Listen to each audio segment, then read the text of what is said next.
बिस्मिल्लाहिर्रहमानिर्रहीम। एक नए प्रोग्राम के साथ आपकी खिदमत में हाजिर है।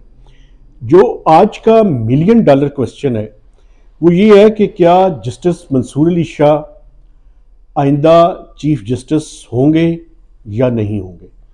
चूँकि हुकूमत, अपोजिशन, मौलाना फजल रहमान, रात को आपने देखा कि एक हेक्टिक किस्म की नेगोशिएशंस जारी रही और उन हेक्टिक नेगोशिएशंस के नतीजे में एक ड्राफ्ट के ऊपर उनका एग्रीमेंट हुआ है। आज कॉन्स्टिट्यूशनल अमेंडमेंट के लिए सेनेट का इजलास 3 बजे है और कौमी असम्बली का इजलास शाम को 6 बजे होगा। इसके अंदर जो चीज़ें अभी तक सामने आई हैं उसमें ये है कि पीटीआई ने ये फैसला कर लिया है कि वो बाइकाट करेंगे। मेरे ख्याल में पोलिटिकली ये कोई अच्छा फैसला नहीं किया पीटीआई ने, क्योंकि उन्हें बाइकाट तो हुकूमत को स्मूथ सेलिंग देने के मुतरादिफ है। उन्हें वहीं पे जाना चाहिए था और जाकर अपना एहतजाज रजिस्टर करना चाहिए था और वो जो उनके बानी चेयरमैन हैं जो कि एक मुश्किल सूरत हाल से दो चार हैं, क्योंकि जो लोग उनको मिलकर आए हैं वो ये बता रहे हैं कि काफ़ी दिनों से उनके साथ मुलाकात करने की इजाज़त नहीं दी गई और मुलाकात करने के अलावा जो बेसिक नेसेसिटीज़ हैं उनकी वो भी नहीं है, हत्ता कि उनको शेव करने की भी इजाज़त जो है वो नहीं दी। तो ये किसी तरह से ह्यूमन राइट्स जो हैं उनके मुताबिक नहीं है। हत्ता कि बिजली भी है उनको मुहैया नहीं की जा रही और वो कैद तन्हाई के अंदर है। लेकिन मैं यहां पे एक बात और करना चाहता हूं और वो बात ये है कि इमरान खान साहब को के साथ जो हुकूमत का रवैया है, जो इस्टेब्लिशमेंट का रवैया है, वो इंतहाई काबिल मजम्मत है। वो किसी तौर पे भी उसको ठीक नहीं कहा जा सकता।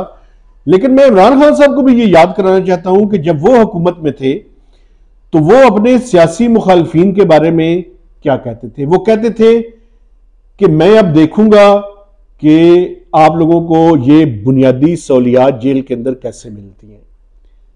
तो लेसन्स लर्न्ड वो ये है कि चाहे कोई भी सियासी कैदी हो, आप उसके हामी हो या आप उसके मुखालिफ हो, उसके चंद फंडामेंटल ह्यूमन राइट्स हैं, इंसानी हकूक हैं, बुनियादी इंसानी हकूक हैं।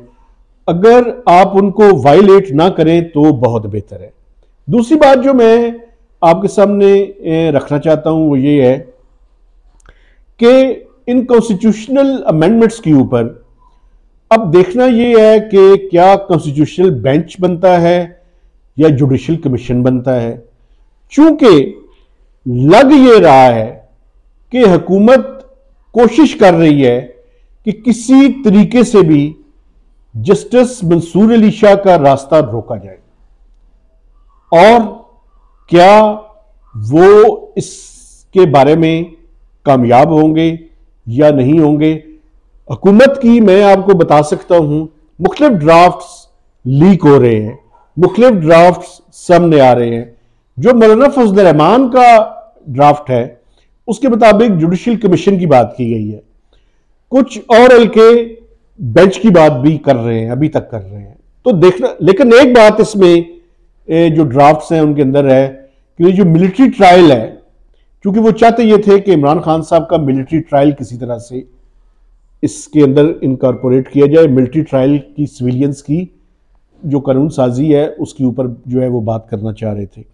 मेरे ख्याल में ये मौलाना फजल रहमान साहब को क्रेडिट जाता है कि उन्होंने जो हुकूमत का ओरिजिनल ड्राफ्ट था उसके अंदर मुतद्दद चीज़ों को चेंज करवाया और उन मुतद्दद चीज़ों को चेंज करवा के जो बुनियादी वायलेशंस हुकूमत करने जा रही थी, पीपल्स पार्टी को अपने साथ में लाया और हुकूमत को मजबूर किया कि हुकूमत उन बुनियादी जो नुकात है उनसे पीछे हटे।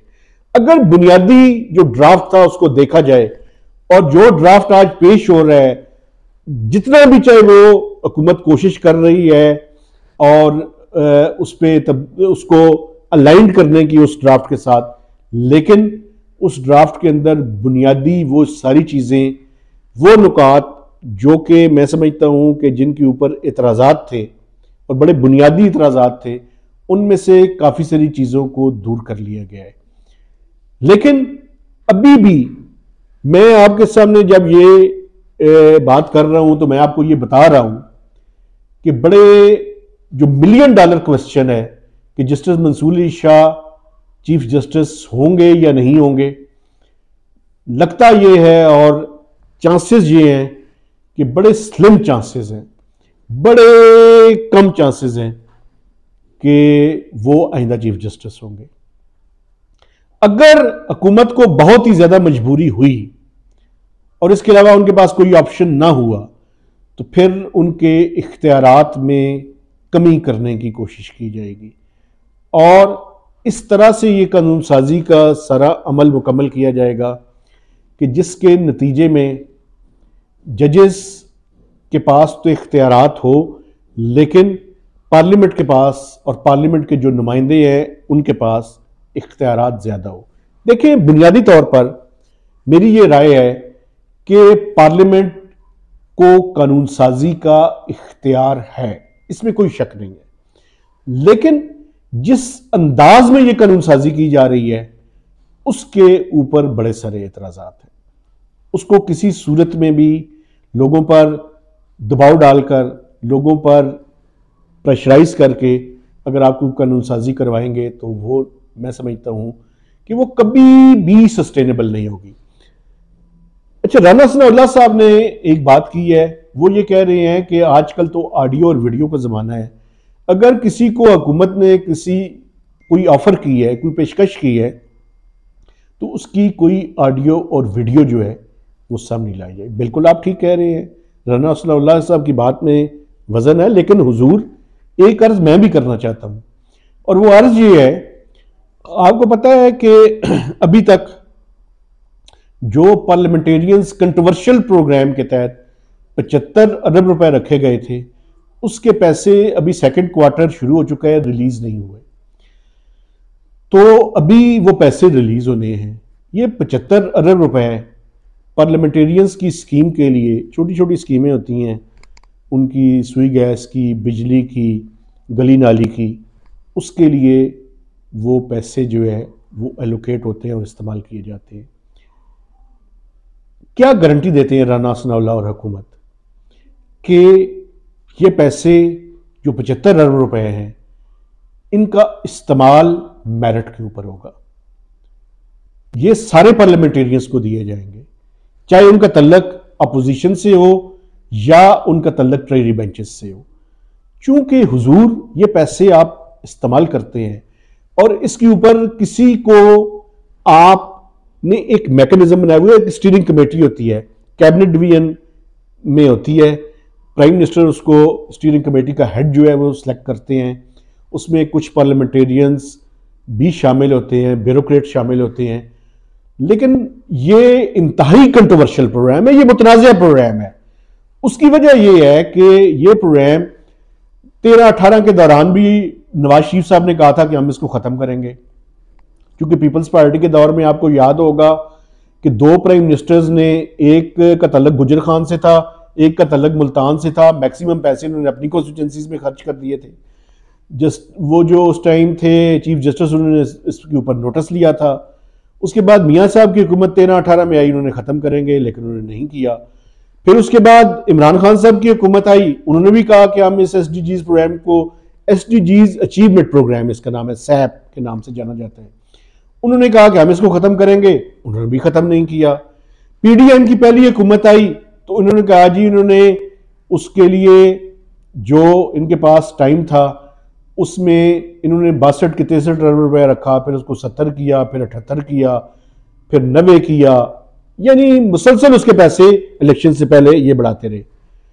और उस पर मैं आपको किसी टाइम बताऊंगा, एक पूरी डिटेल आपके सामने रखूंगा कि किस तरह से सब ने उसके अंदर हाथ धोए। उसके बाद अब ये है डेवलपमेंट बजट, इसमें 75 अरब रुपया रखा गया है, पहला क्वार्टर गुजर गया, कोई पैसे इस्तेमाल नहीं हुए। अब ये जो कॉन्स्टिट्यूशनल अमेंडमेंट के टाइम पे इस क्वार्टर में अभी भी रिलीज नहीं हुए, लेकिन कमिटमेंट्स लोगों के साथ की जा रही हैं। एमएनएस के साथ ये कमिटमेंट्स की जा रही हैं कि ये पैसे जल्द रिलीज होंगे।